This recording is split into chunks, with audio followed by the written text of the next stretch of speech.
Number variable and science of the fundamental operation 7 added to x।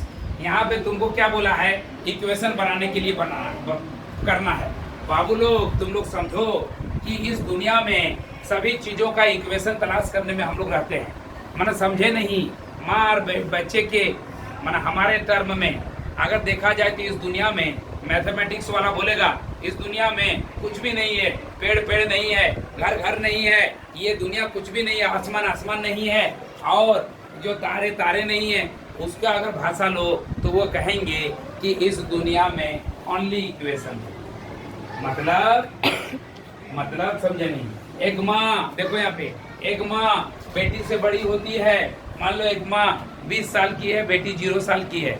ऐसे लिखा जाता है 20 प्लस 0 या 20 इक्वल टू x प्लस, है ना, मान लो, या 20 सॉरी माँ बेटी का हो जाता है रिलेशन।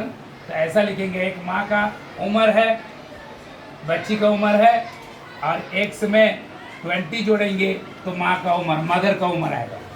तो मैंने देख लो यहाँ पे, देखो गौर करके मैंने क्या बोला, माँ और बेटी के उम्र का जो है इक्वेशन तेरे सामने मौजूद है।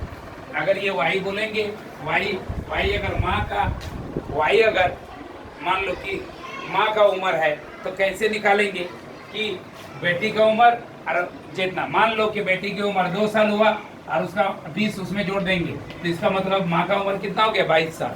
अगर बेटी की उम्र 23 साल है या बेटी की उम्र 5 साल है तो 5 और 20, नहीं समझा, माँ की उम्र क्या हो जाएगा, 25 साल। तो अगर मैथमेटिक्स की भाषा में अगर कहें तो इस दुनिया में कोई भी चीज जो तुमको दिख रही है that could be all be expressed in terms of the equation.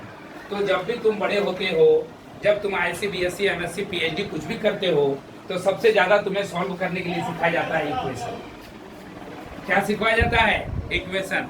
First thing that you have to create the equation, second thing is that, first thing is that you have to create the equation, you have to have a knowledge how to make the equation। पहले equation बनाने सीखना है, then how to solve the equation। अब तुम्हारे पास अभी तक तुम जो इक्वेशन बना रहे हो या जान रहे हो वो सिर्फ सिंगल वेरिएबल का रहेगा।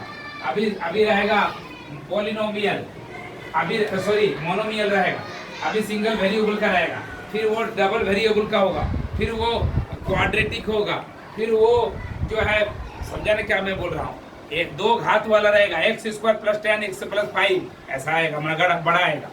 सो अगर मैथमेटिक्स की भाषा में कहा जाए तो ये पूरी दुनिया ओनली इक्वेशन के टर्म में लिखा हुआ है।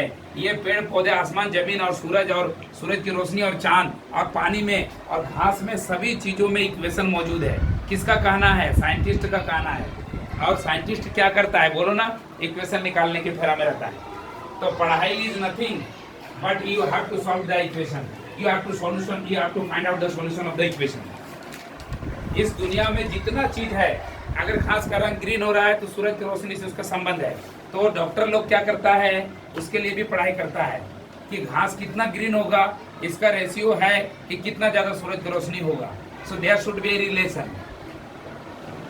रिलेशन। ऐसे जगह जहाँ धूप नहीं है वहाँ घास भी नहीं है, से 0। जहाँ धूप नहीं है वहाँ घास थोड़ा ना होता है, पता करके देख लो। जहाँ का धूप है वहाँ बहुत चटकीला घास है, जहाँ का धूप दूसरा टाइप का है तो वहाँ पे घास भी दूसरा टाइप का है। चलो हम दिखा देंगे मरुस्थल में घास का कहानी, चलो हम दिखा देंगे, मान के चलो कि कई दूसरे जगह का कहानी। इससे क्या मतलब है, मैं आपको साबित ये करने की कोशिश कर रहा हूँ कि 1 class 3 class 4 class 5 class 6 class 7 class 8 class 9 class 10 class में मान के चलो कि बच्चे को क्यों इक्वेशन सिखाया जा रहा है इन सब जगह में।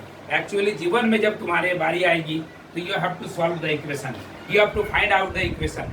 आपको इक्वेशन की जरूरत पड़ेगी और इक्वेशन को सॉल्यूशन करना भी सीखना पड़ेगा। समझ में आ गया ना। तो पहला